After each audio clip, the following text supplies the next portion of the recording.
DLN online class में आप सभी विद्यार्थियों का स्वागत है। इस वीडियो में class 10 science chemistry metal and non metal यानी धातु एवं अधातु से लेकर आ रहे हैं धातुओं का निष्कर्षण यानी मेटलर्जी। तो ध्यान देना यहाँ पे सक्रियता श्रेणी में सबसे नीचे स्तर में जो धातु मौजूद हैं उनका निष्कर्षण हम उनके अयस्कों से कैसे करते हैं इस वीडियो में हम लोग बिल्कुल स्पष्ट पढ़ेंगे और इनका निष्कर्षण कैसे करते हैं थ्योरी और इक्वेशन के द्वारा बिल्कुल हम लोग क्लियर करेंगे। एग्जाम में सक्रियता श्रेणी में सबसे ऊपर वाले धातु, मध्य वाले धातु और इस वीडियो में हम लोग सबसे नीचे वाले धातुओं का निष्कर्षण करेंगे उनके अयस्कों से। तो ध्यान देना है, यहाँ पे थ्योरी और इक्वेशन के द्वारा बिल्कुल क्लियर करेंगे। तो ध्यान देना है सक्रियता श्रेणी, सक्रियता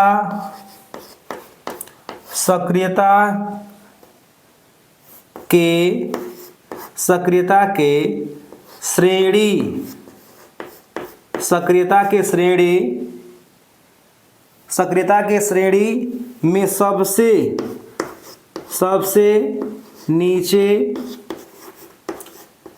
नीचे स्थित धातुएं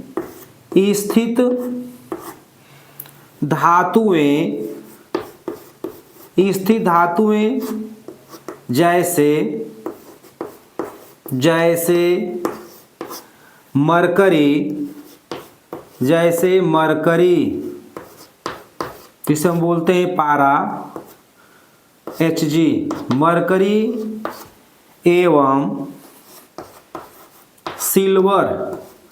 सिल्वर ध्यान देना है सिल्वर Ag। तो ध्यान देना है सक्रियता के श्रेणी में नीचे स्थित धातुएं जैसे मरकरी एवं सिल्वर बहुत ही कम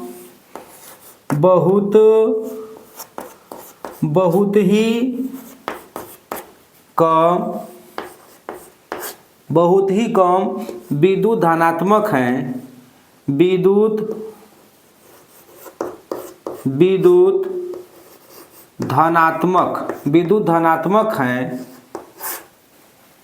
विद्युत धनात्मक हैं। इनके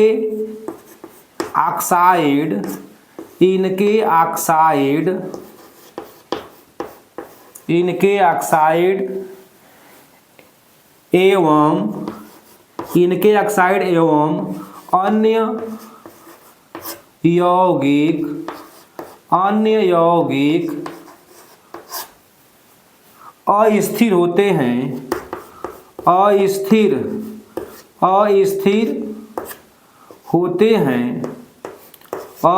होते हैं और केवल ध्यान देना है सक्रियता की श्रेणी में नीचे स्थित धातुएं जैसे मरकरी एवं सिल्वर बहुत ही कम विद्युत धनात्मक हैं। इनके ऑक्साइड एवं अन्य यौगिक भी अस्थिर होते हैं और ध्यान देना है और केवल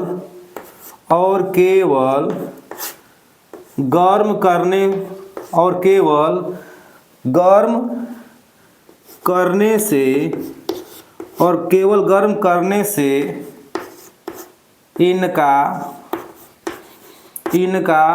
विघटन हो जाता है।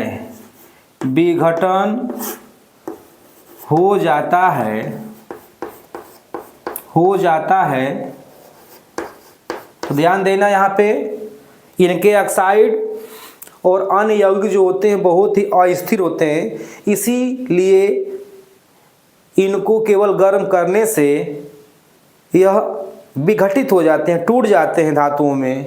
ध्यान देना है अतः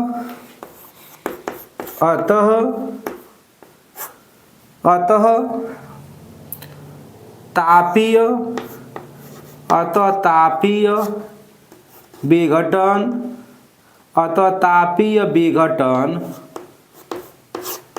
अतः तापीय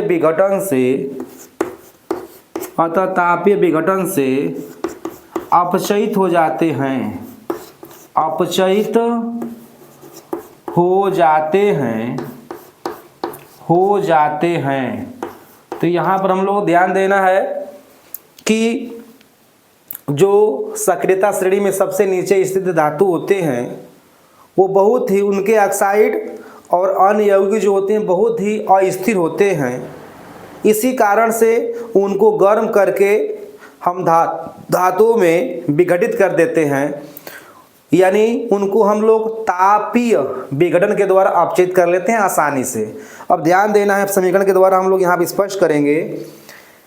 यहाँ पर ध्यान देना है 2Hg, ध्यान देना यहाँ पर 2HgO यहाँ पर है मर्क्यूरिक ऑक्साइड। इसे हम लोग हीट करते हैं, गर्म करते हैं, तो यह पारा में क्या होता है, ध्यान देना है Hg। पारा जो होता है लिक्विड रूप में रहता है, प्लस O2 गैस। तो यहाँ पर हम लोग देख रहे हैं कि मर्क्यूरिक ऑक्साइड को सिर्फ गर्म करते हैं तो यह विघटित हो जाता है, और यहाँ पर विघटित होकर हमको पारा प्राप्त हो जाता है। इसी प्रकार से ध्यान देना है सिल्वर 2Ag2O को हम लोग हीट करेंगे तो यह जो है ध्यान देना है 4Ag प्लस यहाँ पर ठोस रूप में धातु प्राप्त होगा सिल्वर प्लस O2 गैस। तो यहाँ पर हम लोग देख रहे हैं कि सिल्वर ऑक्साइड जो है हीट करने से ही सिल्वर में विघटित हो जा रहा है, तो यहाँ पर सिल्वर प्राप्त हो गया। ध्यान देना है इसी प्रकार सीने बार, ध्यान देना है इसी प्रकार सीने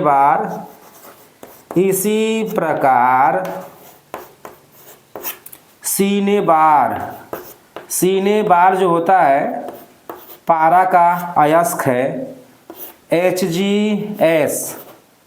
सीने बार को उच्च ताप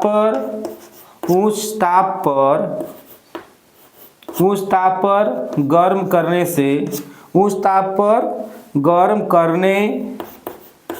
से मरकरी प्राप्त हो जाता है। मरकरी यानी Hg, मरकरी, ध्यान देना है मरकरी प्राप्त हो जाता है। तो यहाँ पर Hg प्राप्त हो जाता है, तो यहाँ पर ध्यान देना है हम लोग यहाँ पर सीने बार को सिर्फ गर्म करेंगे तो यह भी जो है अस्थायी यौगिक है, तो यहाँ पर प्राप्त हो जाएगा क्या, ध्यान देना है प्राप्त होगा क्या, मरकरी।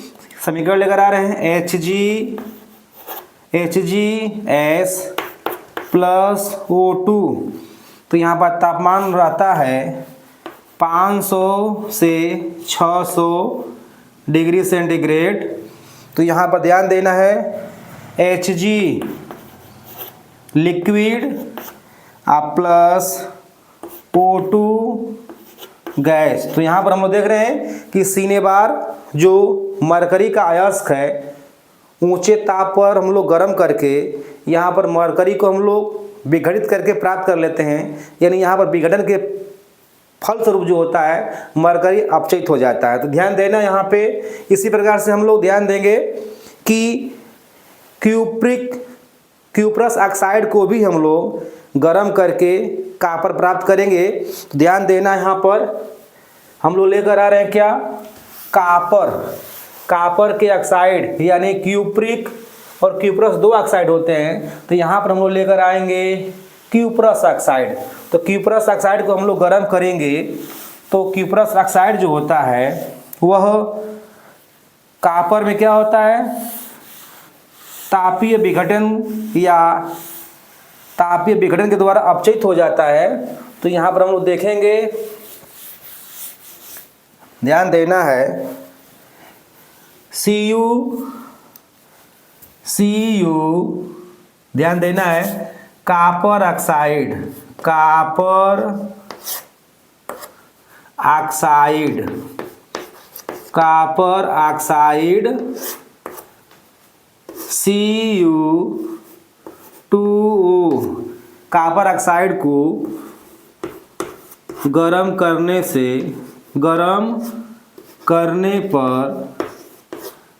करने पर कॉपर प्राप्त हो जाता है, कॉपर प्राप्त हो जाता है, कॉपर प्राप्त हो जाता है। तो यहाँ पर भी हम लोग देख रहे हैं कि सक्रियता की श्रेणी में जो है कॉपर जो है नीचे स्थित धातु है और यहाँ पर कॉपर का ऑक्साइड है जिसे हम बोलते हैं क्यूप्रस ऑक्साइड। तो क्यूप्रस ऑक्साइड को हम लोग गर्म करके तापीय विघटन के द्वारा कॉपर को अपचयित करके प्राप्त कर लेते हैं। तो यहाँ पर इक्वेशन के द्वारा स्पष्ट करेंगे, बिल्कुल ध्यान देना है। Cu2S यहाँ पर है क्यूप्रस सल्फाइड, इसको हम लोग गर्म करेंगे, ध्यान देना है। O2 हीट करेंगे तो बनेगा, ध्यान देना है, Cu2O प्लस, ध्यान देना है, Cu2O प्लस SO2। तो यहाँ पर ध्यान देना है, समीकरण को बैलेंस करना है। तो यहाँ पर 3O2, तो यहाँ पर हम लोग 2, यहाँ पर हो गया 2 दूना के 4 और 2 6। तो ध्यान देना यहाँ पे, यहाँ पर क्यूप्रस सल्फाइड को हम लोग हीट करेंगे तो बनेगा cuprous oxide plus sulphur dioxide, sulphur dioxide. तो यहाँ पर ध्यान देना है, कॉपर क्यूप्रस सल्फाइड को हम लोग गर्म करेंगे 3O2 तो बनेगा सल्फर, ध्यान देना है, बनेगा क्यूप्रस ऑक्साइड प्लस, यहाँ पर 2 लगा देंगे हम लोग, ध्यान देना है। तो यहाँ पर 2 लगा देंगे तो बैलेंस हो जाएगा, 2 दूना के 4, 2 दूना के 4, 2 सल्फर, 2 को हम लोग गुणा कर देंगे। तो यहाँ पर बनेगा cuprous oxide plus sulphur dioxide, ध्यान देना है। दूसरे पद में हम लोग देखते हैं क्या करना है, ध्यान देना है, Cu2O प्लस Cu2S यानी कॉपर का ऑक्साइड यानी क्यूप्रस ऑक्साइड और क्यूप्रस सल्फाइड को हीट करते हैं। तो ध्यान देना है, यहाँ पे हीट करेंगे तो प्राप्त होगा कॉपर, ध्यान देना है, कॉपर प्राप्त होगा। तो 6Cu प्लस SO2 ये गैस के रूप में प्राप्त होगा, SO2। तो इस तरह से हम लोग देख रहे हैं कि हम लोग कॉपर ऑक्साइड को गर्म करने पर कॉपर प्राप्त हो जाता है, कॉपर प्राप्त हो जाता है। यानी यहाँ पर भी जो है कॉपर जो है ऑक्साइडों का तापीय विघटन के द्वारा अपचयित होकर प्राप्त हो जाता है, क्योंकि ये बहुत ही कम क्रियाशील धातुएं होती हैं तो ऑक्साइड के रूप में ज़्यादा समय तक स्थायी नहीं बने रहते हैं।